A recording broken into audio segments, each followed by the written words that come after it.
Here at Crossroads at Silverbell District Park, over 20 trees had to be removed last year after a monsoon storm. That same storm brought down over 100 trees across Marana. Described by the town street superintendent Daniel Silva as a tree-pocalypse, it's this unpredictability monsoon can bring that he says they tried to prepare for. And it's all kind of up to Mother Nature. We gotta learn to roll with the punches, so to say, or learn with the rain. Learning with the rain is also what Northwest Fire is doing, adding a swift water certification requirement to its last academy. We had a pool day where we learned how to deploy a raft, use our throw ropes, things like that. And then also a day where we went up to Phoenix to the Salt River and practiced in real swift water, I guess, conditions. During these bigger storms, it's not always just one engine rolling out.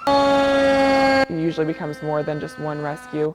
There's multiple vehicles that get involved, multiple patients that get involved. On July 14th of last year, Northwest Fire responded to 4 swiftwater rescues, 7 total throughout monsoon. In the Marana area, they were near Galaxy and Thornydale, Orange Grove and I-10, and Curtis and La Cholla. The road's closed. You know, do your due diligence. You may have the 4x4, you may have a high lifted truck, or you may think you can get in and through with it with a car because you've been in this situations before, maybe possibly in other states. Here's a totally different beast. Even if you think you know a road, you can never be certain. The water, if it's super strong, it could actually cut out the asphalt from under you, and it will become, 2, 3, 4, possibly 6 feet deep. But as far as typical road sections that do get washed out a lot, one's under construction, which is Twin Peaks. That used to be huge over that Rattlesnake Pass. That road would flood over, topple really bad almost every year. The other section is obviously Senderio, right there by the airport and Triple L Feed Store, in between Twin Peaks and Avon Valley on Senderio. There's a low water crossing there. Here on Tangerine, he says improvements have been made to help with flooding. There's a lot more culvert systems that actually run underneath the road that cause the water to, instead of flooding on top of the road, it actually goes underneath the road now.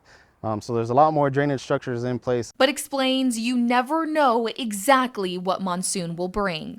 Now, if a freak accident happens or a freak incident happens, then we're in a whole different ballgame, and that happened back in 2018. During a storm that year, the Union Pacific train was derailed. There were no injuries. I think we handled the situation really well, and that's why I said, now that we know what happened, we're ready now. How is the town preparing this year? Silva says staff is on call. 2 stations are set up with everything needed to quickly respond to roads needing to be cleared. Signs are posted at low water crossings. A supervisor position was recently added for stormwater maintenance, and 3 self-filling sandbag locations are set up. If you see a flooded road and want to go through, Northwest Fire has a reminder. It's just not worth your safety, the safety of others, and the water could come super quickly. You just don't really know.